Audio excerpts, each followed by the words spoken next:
There is a moment when you lift the lid of a toilet and see something that should not be there. It is not dramatic. It is a ring, a dull brownish gray stain, sitting at the waterline, like it has signed a lease.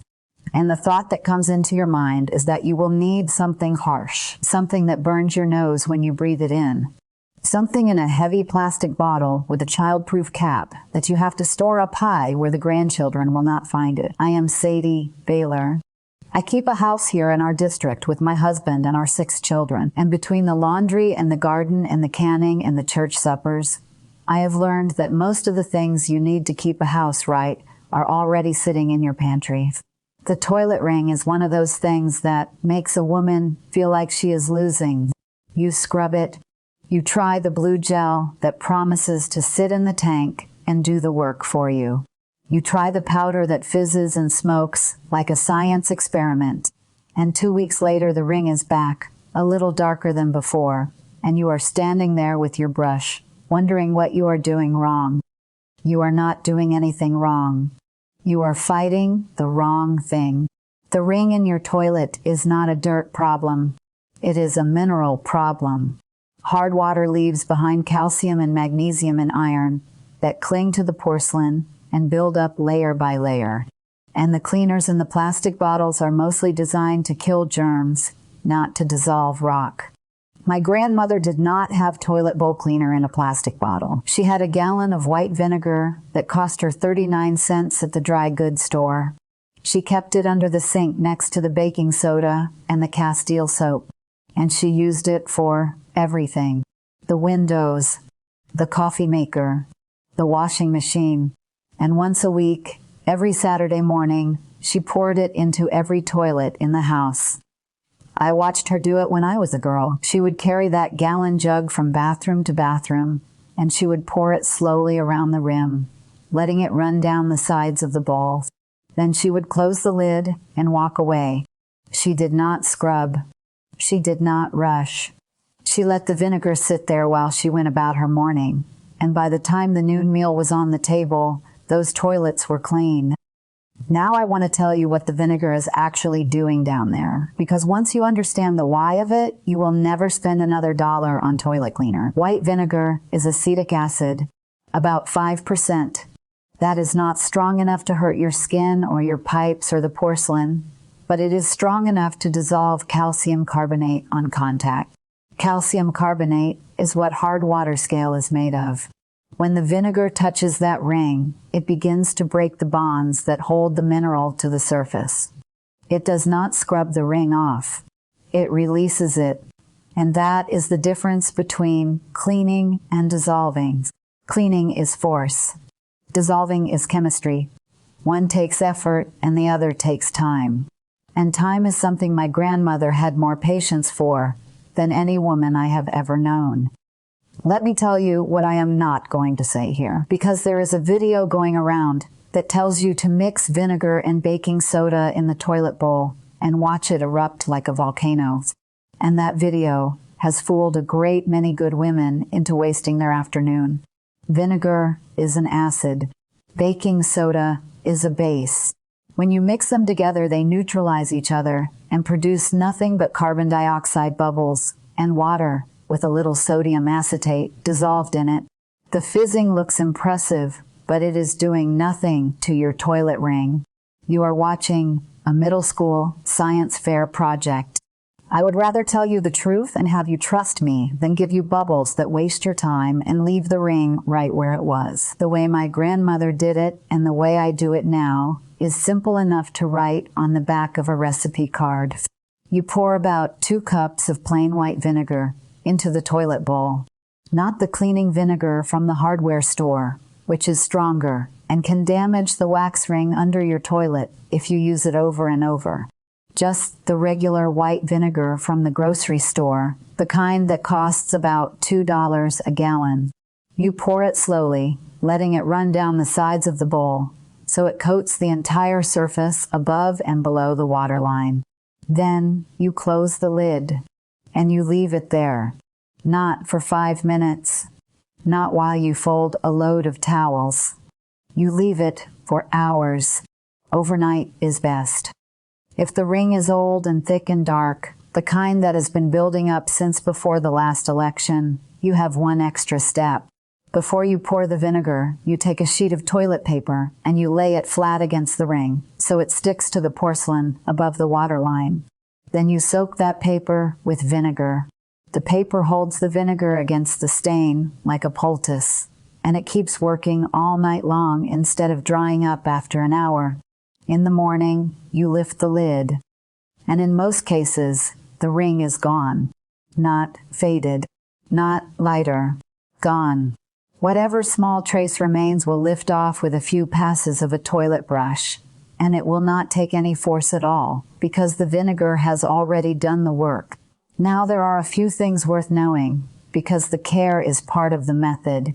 If you have got a toilet that is not used often, a basement bathroom, or a guest bath, the water in the bowl sits still for weeks, and the minerals have more time to settle. Those toilets will need this treatment more often. That is not the vinegar failing.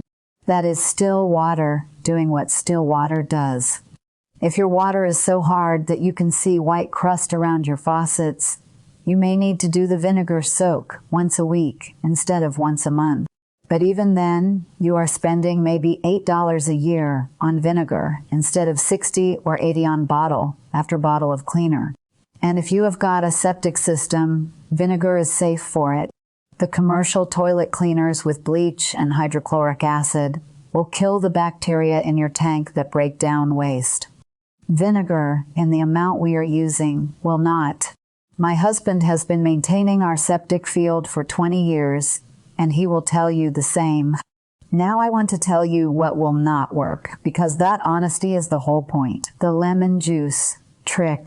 Somebody somewhere posted a picture of a lemon floating in a toilet bowl and told the world it would dissolve hard water stains. Lemons contain citric acid, which is chemically capable of dissolving calcium, but the concentration is far too low. You would need about 40 lemons squeezed into your toilet to match the acidity of 2 cups of vinegar. The lemon floating in the bowl is doing nothing but looking cheerful. The Coca-Cola trick. This one has been around since I was a girl. The phosphoric acid in Coca-Cola will clean a penny if you let it sit overnight. But a toilet ring is not a penny. The sugar in the soda leaves a sticky film that you will have to scrub off anyway. And the dark color stains the porcelain if your bowl has any microscopic cracks in the glaze, which most older toilets do. Save the Coke for the ham glaze and leave the toilet alone. The bleach tablets that go in the tank, they will keep the bowl white for a few days, but the chlorine degrades the rubber flapper and the gaskets inside the tank. You will trade a clean-looking toilet for a toilet that runs all night and wastes 100 gallons of water before you notice. And then you will pay a plumber, and it will cost more than you ever spent on toilet cleaner. The pumice stone. This one is not a chemical life. It is a physical one. A pumice stone will scrape the ring off your toilet by grinding away the surface of the porcelain along with it. And once the glaze is scratched, even microscopically, stains will set into those scratches deeper and faster than they ever did before. You are making next month's problem worse to solve this month's. Now I want to tell you who profits from you not knowing all this. Walk yourself down the cleaning aisle at any store and stand there and count. The toilet bowl cleaners alone fill a shelf 4 feet wide. The blue liquid and the green gel, and the tablets and the powders and the disposable scrubbers, and the click-on wands with replaceable heads. And every single one of those products is designed to be bought again next month. The company that makes those products and the store that stocks them do very well when you believe the answer is in a package instead of in a gallon jug of vinegar that costs $2 and lasts 6 months. A toilet, when you think about it, is a simple machine. A bowl of water with a trap and a flush valve. It does not need a specialized chemical for every season. It needs acid to dissolve mineral scale. And the cheapest, safest, most available acid in the world is sitting on the condiment aisle pretending to be salad dressing. Everything my grandmother knew about keeping a house came from other women who kept houses before her, and nothing she used cost more than what a farm wife could spare from the egg money.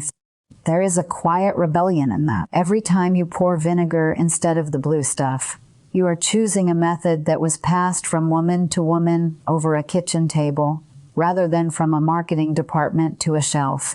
You are choosing something that works over something that is advertised. And that choice, made in 100 small ways across 100 small tasks, changes the relationship you have with your own home. You stop being a consumer of cleaning products, and you start being a keeper of your house. Now I would ask you to do one thing for me, because I am honestly curious about the houses you all keep. Go to your bathroom right now, lift the lid, look at the water line. If you see a ring, do not feel bad about it. Hard water happens to every house on a well, and to most houses on city water too. It is not a reflection on your housekeeping. It is geology.